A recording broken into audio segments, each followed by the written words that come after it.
Hi guys, how you doing? It's Stephen from James Glen Cars. Today we're in a 2011 Audi R8 V10. Let me just pull out here.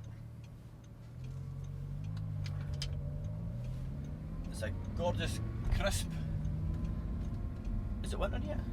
Almost winter's afternoon. And I would like to just take you a wee quick run to let you see and hear what an R8 V10 R-Tronic sounds, and well, to the best of my ability, show you what it's like. Bit of googling online will pretty much have you believe that the R-Tronic car is not the one to go for at this particular price point. So these cars are now circa £40,000–45,000, and let's not forget, this is a mid-engine V10. I think we can pretty much call it a supercar for £40,000–45,000. Is it going to be perfect? No, of course it's not by modern standards. But I think the R-Tronic box gets quite a lot of hate, and undeservedly so. The upshifts are fine, the downshifts are phenomenal, but the upshifts they are a bit slow, certainly by modern standards. But I will now show you what people call a slow gear change.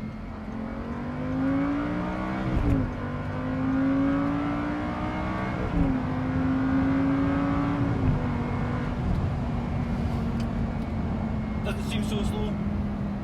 Doesn't seem that slow in here. You obviously get a gap in the torque, which you probably see me move back and forward in the seat. In a way, it almost adds more theatre. New double clutch gearboxes are so good. There is absolutely no break in the power delivery, with the revs dropping being the only indication that you've actually changed gear. Obviously the exhaust no, but in this car you've got a real shove every single time you pull the next gear, and the downshifts are phenomenal as well.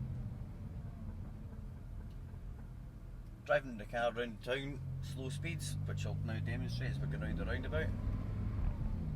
Yeah, it's a bit slow. But do we really need super fast gear changes when we're doing 10 miles an hour round the roundabout? It's certainly something I could live with. I've driven a few other single clutch gearboxes, namely Aston Martin Speed Shift, I think it's called, and obviously the older SMG BMW variants, and I'd have to say I think they're pretty poor. Juddery clutches, especially pulling away uphill or reversing. I've been using this car now for a couple of days, and pulling away is absolutely not an issue. I think the calibration of clutch actuation and throttle uptake absolutely perfect. Really the only thing that does let it down ever so slightly is town driving. Now that can be improved dramatically by driving the car in manual, and why would you not want to drive a V10 mid-engine supercar in automatic rather than the paddles? I just don't get it. So we are just going up to a nice wee straight, and I'll let you hear what the car sounds like, and then we'll let all 10 cylinders do their stuff. What a cracking day for this.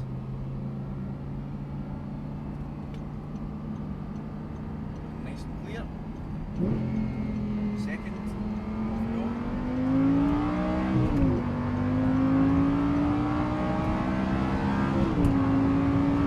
As much wrong with those gear changes.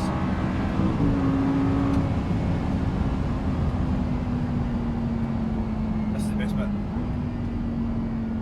If you can see that there is one best bit about it, that the downshifts are phenomenal.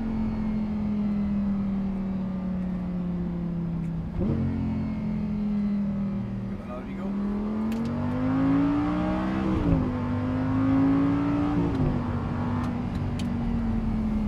The noise out of the exhaust when you're pulling the changes as well, it must have, like, I'd imagine it's going to be like an ignition cup,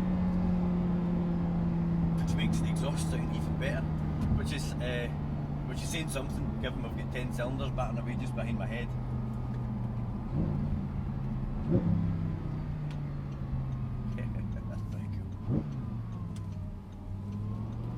better get back to the garage and do some work. Could probably blow this week's profit just on fuel on this alone.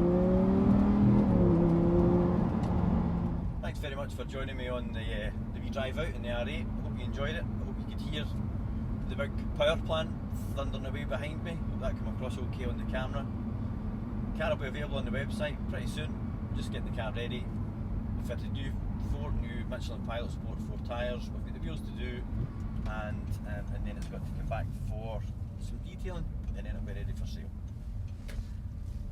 The website is www.jamesglenn.co.uk. My name's Stephen. If there's anything else I can help with, or if you've got questions you'd like to run by me on the car, by all means give me a wee call. My phone number is 0773 883 8833, and I'll hopefully speak to you soon. Thanks very much.